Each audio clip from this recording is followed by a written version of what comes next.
Oi gente, boa tarde, bom dia, boa noite, sejam bem-vindos então ao Escritório da Beleza. Eu sou Cibele Lange, Patrícia Demari, e hoje a gente está com uma convidada muito especial, a Erika Grelert. A Erika é coach financeira, proprietária do escritório móvel, palestrante e faz cursos também na área financeira para as pessoas se organizarem financeiramente. Então a gente listou algumas perguntas, né, conforme vocês nos enviaram pelo Facebook, e a gente vai fazer então as perguntas agora para Erika, momento especial. Então a primeira pergunta que a gente vai fazer para a Erika é em relação à reserva financeira. Quando o assunto é reserva financeira, Erika, as pessoas ficam perdidas e não sabem por onde começar. Então qual seria, assim, na tua opinião, a primeira regra para se organizar em relação a uma reserva? Em primeiro lugar, eu quero agradecer o convite, tá? É uma honra para mim poder estar aqui com vocês, poder principalmente dividir com o público de vocês algumas coisas que eu faço e acredito, né? E que realmente podem trazer equilíbrio financeiro para as nossas vidas, tá? Bom, em relação à tua pergunta, a grande questão é que quando a gente diz para uma pessoa, eu quero ter uma reserva financeira, as pessoas elas sempre pensam num valor maior. E aí, quando a gente pensa, eu quero ter 50 mil reais, eu quero ter 100 mil reais, ela se emociona e se motiva na hora que ela determina aquele objetivo. Mas depois, no dia a dia dela, quando ela está vendo, quando ela realmente precisa poupar e guardar, ela vê que ela consegue guardar 5, que ela consegue guardar 50, que ela consegue guardar 100. E esse 155 que eu juntei, ele está muito distante daquele valor que eu me motivei ou que eu escrevi no papel que eu quero ter. E parece um valor impossível da gente atingir, né? E por causa disso ela desiste. Exatamente por causa disso. Então o que a gente tem que fazer? A gente precisa fracionar isso. A gente pega este valor que a gente determina e fraciona ele. Eu vou te dar um exemplo bem simples, tá? Por exemplo, a gente tem uma tabela que eu indico para os meus clientes e alunos, que tu começa guardando 5 mil reais, mas que no final do ano tu tem 5 mil reais. Né? Tu tem 5, para ser mais preciso, acho que é 6.280. A gente vai disponibilizar. Isso, que aí a gente sugere um valor semanal. Como o ano ele está distribuído em 52 semanas, a gente determina um valor que ele vai crescendo aos poucos, cada semana, porque tu vai adquirindo aquela, como é que se diz, a habilidade. Tu sabe que, bom, 5 eu abro minha carteira e guardo agora, mas semana que vem é 10, aí eu já vou deixar de tomar um cafezinho na rua. Semana que vem é 15, bom, então eu vou deixar de comprar aquela besteira no super. Então tu vai, esse valor ele vai aumentando gradativamente. É semanal. É semanal, para ele te ensinar, né? Para ele te ensinar da onde é que realmente a gente vai tirar aquele valor. É como se fosse uma reeducação Exatamente, financeira. é a reeducação financeira. O que vai fazer com que tu tenha uma reserva é a tua reeducação. E aliado a isso, né, tu precisa ter um motivo. Ninguém guarda dinheiro se não tiver um motivo para fazer alguma coisa para fazer com aquele dinheiro. Por exemplo, tu pode te determinar que no final do ano tu vai viajar para a praia, tu vai para o Rio de Janeiro com tua família, né? Então tu sabe que tu vai precisar para ir para lá 10 mil reais. Então tu tem uma data para ti ir. Tu vai no dia 15 de dezembro, né? E tu sabe que tu precisa levar 10 mil reais. Então tu tem um objetivo, tu sabe o porquê que tu está guardando aquele dinheiro. O simplesmente guardar dinheiro, a gente não guarda. Ou a gente guarda 2, 3 semanas e desiste. É verdade. Então o segredo é ter um motivo para guardar dinheiro e ter uma sistemática a qual tu possa cumprir. Tá? Perfeito. Tá? E outra dúvida. Quando o objetivo é comprar um imóvel, tá? Qual é o método melhor para esse investimento? Pode ser poupança, CDB, fundo de investimento. Qual tipo de investimento se a pessoa tem o objetivo de querer um apartamento, por exemplo? Bom, então assim, a gente tem que avaliar primeiro a situação dessa pessoa, tá? Porque o que acontece? Se tu fores comprar um apartamento na planta, tá? Tu sabes que eu vou te dizer que tu vai pagar 3 apartamentos. Tu vai pagar 3 apartamentos. Se o valor do imóvel ele é 300 mil reais e tu estás comprando ele na planta para ser entregue daqui a 3 anos, tá? E mais depois do tempo do financiamento, tu vai pagar 3 apartamentos. Isso eu não sabia. Tu vai pagar 3 apartamentos. Então, olha só, eu compro um imóvel na planta e durante 3 anos eu estou pagando a construtora, certo? Neste meio tempo, existe uma correção que é chamada INCC.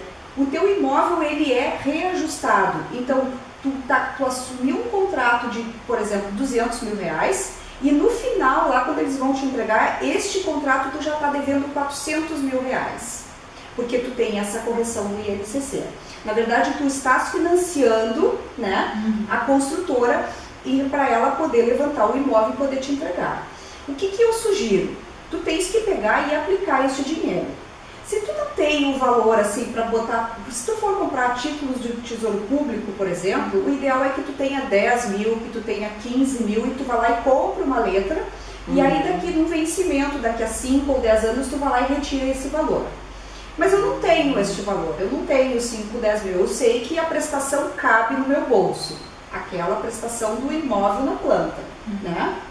Então tu pode juntar este dinheiro e aí tu pode aplicar em fundos de investimento ou em CDB. Quando tu tem um valor maior, que tu juntou um valor maior, aí tu vai lá e compra um fundo de investimento. Aí tu compra a letra do Tesouro Nacional, porque ele vai te dar uma rentabilidade maior, tá? Então assim, se a tua alternativa é, por exemplo, eu estou pagando um aluguel e eu sei que vou adquirir mais essa prestação e eu consigo, tu pode até comprar um imóvel na planta. Mas fica claro para ti que se tu seguir esta modalidade, tu vai pagar no mínimo 3 apartamentos. Então, ou tu junta um dinheiro por um tempo, dá uma boa entrada num imóvel usado, né? Sim. E depois tu financia o resto. Aí neste caso tu vai pagar um imóvel e meio, já não é todo aquele dinheiro que tu perdeu. Bem interessante. Bem interessante. E na tua opinião, por que algumas pessoas desistem no meio do caminho depois que elas começam a se organizar financeiramente?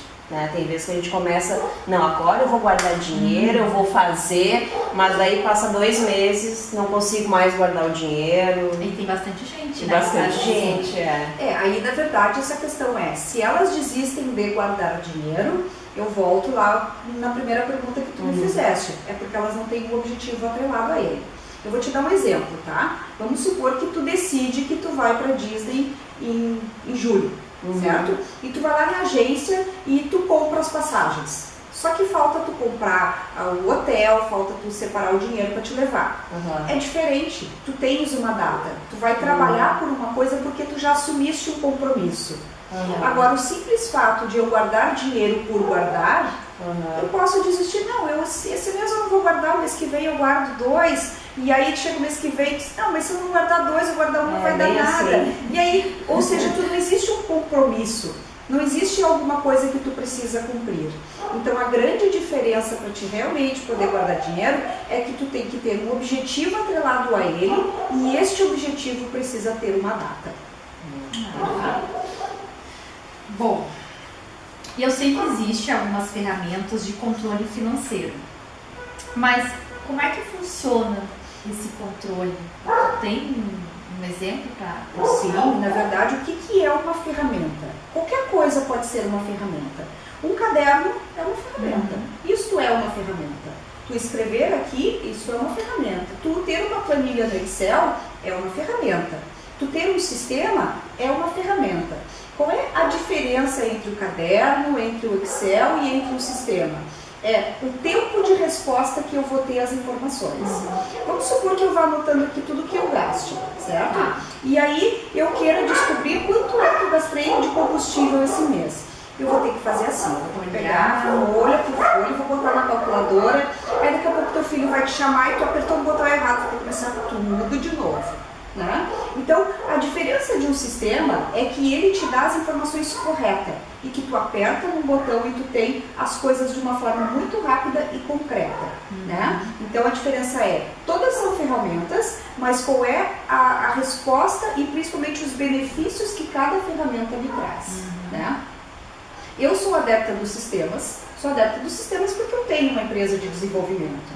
né? E eu faço sistemas para facilitar a vida dos meus clientes. E não só sistemas financeiros, como outros sistemas também. Então eu sei o quanto um sistema ele pode facilitar a vida e o trabalho de uma pessoa. Então eu sugiro que as pessoas tenham uma ferramenta, né, que possa realmente te dar as respostas que tu precisa. É a agilidade. Sim, né? E hoje em dia, né? Essa questão é a precisa. agilidade, isso aí. Porque como que tu vai saber que tu precisa diminuir o teu supermercado se tu não sabe quanto é que tu gasta? Né? E tem um ditado que diz que ninguém controla aquilo que não sabe. É verdade. E falando, né, nessa questão do sistema, a gente sabe que tu é autora de uma ferramenta de controle, né, de controle financeiro, que se chama Eu Tenho Controle. E se quem estiver nos assistindo e quiser saber mais sobre a ferramenta, como é que ela pode entrar em contato contigo? Bom, assim, a gente pode disponibilizar o link no canal de vocês, né? Mas assim, a questão do Eu Tenho Controle, ele já começa pelo nome.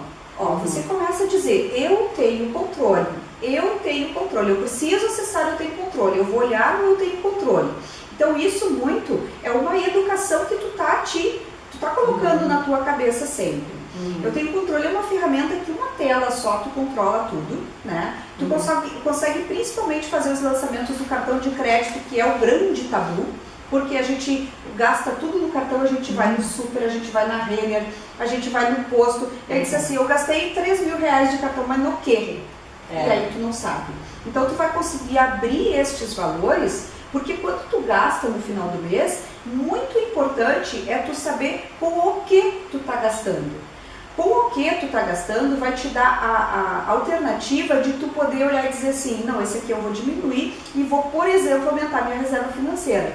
Ou vou, por exemplo, aumentar o valor que eu estou guardando para o meu apartamento.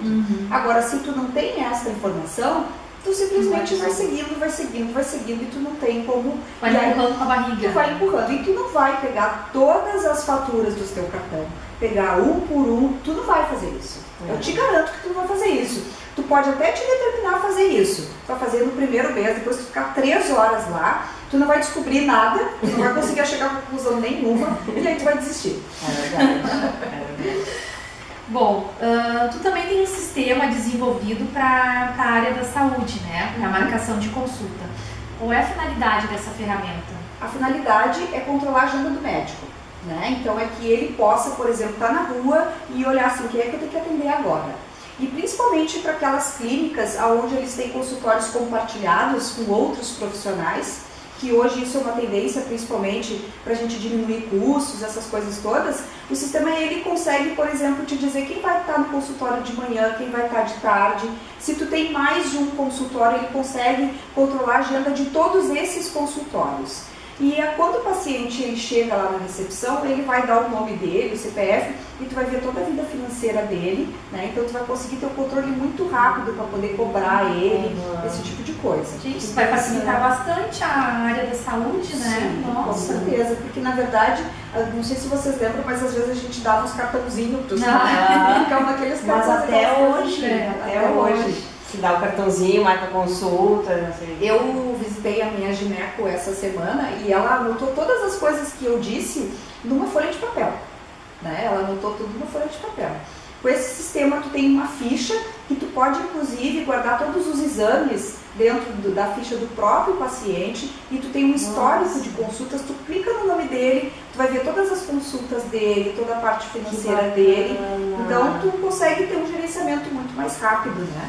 E principalmente nessa questão, não só para quem trabalha sozinho, mas também para quem tem outros profissionais que dividem o mesmo espaço, para te poder comparar os custos, apurar o quanto que tu gastou de material, se for o caso, né? Por exemplo, se tu pegar a área de dentista, eles têm materiais que eles usam nas consultas. Então isso já dá para eles fazer, inclusive, até um controle de estoque, se for o caso. Muito legal. Que interessante. A Erika então tem 2 sistemas super legais, né? Eu tenho controle e esse de marcação de Isso, consulta, que é o GECOM, gestor de clínicas, gestor de consultórios. Legal, legal.